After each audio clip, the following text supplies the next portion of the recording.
Hello friends, Borebai Bodo Info official YouTube channel da godan sakri Adarsha Vidyalaya Gr.3 आरो Gr.4 ओंखारबाय जायनोखि eligible जायो नोंथांमोना apply खालामनो हागोन आरो बेनो जाबाय नोंथांमोननि गोदान भेकेन्सि आरो लोगोसे आसाम PHE डिपार्टमेन्टनि आन्डारावबो गोदान साख्रि ओंखारदों जेराव वाक इन इन्टारभिउ जागोन डाइरेक्ट थांनानै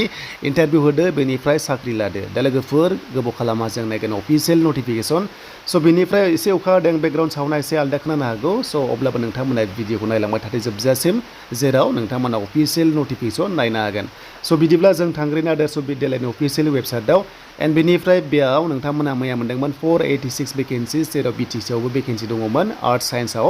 एन्ड नोंथांमोना जायफ्रा नायबाय मिथिखाबाय बिनि अनगायैबो दायो गोदान भेकेन्सि फैदों जों बेखौ दानिया नायनोसै गोबाव खालामा स' बिदिब्ला गोदान भेकेन्सि फैगासिनो दङ BTC आवबो Gr.3 Gr.4 5000 नि आन्डाराव गोबां डिपार्टमेन्ट थागोन थिग बेबादिनो जों दानिया नायनोसै फैदों अफिसियेल नटिफिकेसन आरो बे फैदोंमोन बाक्सा डिस्ट्रिक्टनिफ्राय फैदों आरो बे पस्टआ नोंथांमोना Gr.3 Gr.4 दा फार्स्टनि पस्टआ नोंथांमोना मोनदों बेनो जाबाय एकाउन्टेन्ट एसिस्टेन्ट दङ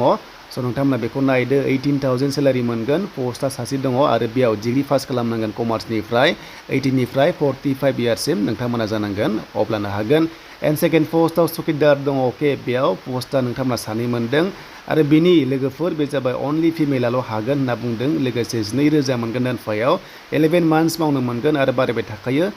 मिनिमाम फरायनाया क्लास 8 पास नाथाय मेक्सिमाम फरायनायबाबो नोंथांमोना हागोन एन्ड बेनिफ्राय थार्डआव हेड कुक दङ दा नोंथांमोना कुकआव खालामबा सानै भेकेन्सि मोनदों अके बेयावबो हिन्जावफोराल' हागोन आरो बेयावबो 2,000 मोनगोन क्लास 8 पास जानांगोन मिनिमाम एन्ड मेक्सिमामखौ जों खोथा गैया एन्ड बेनिफ्राय एसिस्टेन्ट कुक दङ स' बेयाव 10,000 सेलारि होदों सासे पस्ट दङ अके एन्ड बेयावबो 8 पास जानांगोन अब्लासो नोंथांमोना हागोन बेयावबो आरो बेयावबो अनलि फिमेलाल' हागोन अके मेला हानाय नङा हिन्जावफोरनि थाखायल' पस्ट ओंखारदों बेनो जाबाय नोंथांमोननि आदर्श विद्यालया अके तामुलपुरनिफ्राय स' बेनिफ्राय भेकेन्सिया फैदों नाग्रिजुलिनिफ्राय तामुलपुर नाग्रिजुलि आदर्श विद्यालया आरो लोगोसे एप्लाइ खालामबा नोंथांमोना स्टेन्डार्ड फर्मआव फिलआप खालामनानै नोंनि नाम एड्रेस गासैखौबो लिरनांगोन गासैबो डकुमेन्ट्सखौ जेरेक्स कपि खालामनानै सेल्फ एटेस्टेड होनांगोन आरो नोंथांमोना फट' कपिस गावनि फट'बो स' नोंथांमोना होनांगोन आरो बेखौ बबेयाव हैनांगोन बेनो जाबाय नोंथांमोना डिस्ट्रिक्ट मिसन क'र्डिनेटर दङ SSF बाक्सा स' बेखौ नोंथांमोना 25 मेनि सिगांनो नोंथांमोना हैनांगोन अब्लासो एक्सेप्ट जागोन नङाबा जानाय नङा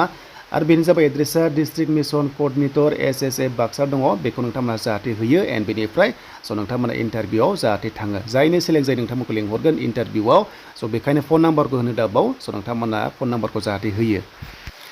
स' बेनिफ्राय इन्टारभिउनि थाखाय सेलेक्ट जानायफोरखौ 31 मेआव होगोन नटिस बर्डआव बेखौ नायो एन्ड बेनिफ्राय जाहाथे नोंथांमोनखौ लिंहरनाय लोगो लोगो डकुमेन्ट्सखौ लांजोबनानै जाहाथे नोंथांमोना इन्टारभिउखौ होयो बेनो जाबाय आदर्श विद्यालया नाग्रिजुलिनिफ्राय फैदों स' नोंथांमोना जायफोर दङ स' नोंथांमोना नैबे 31आव गावनि लिस्टखौ मोनगोन जुदि सेलेक्ट जायोब्ला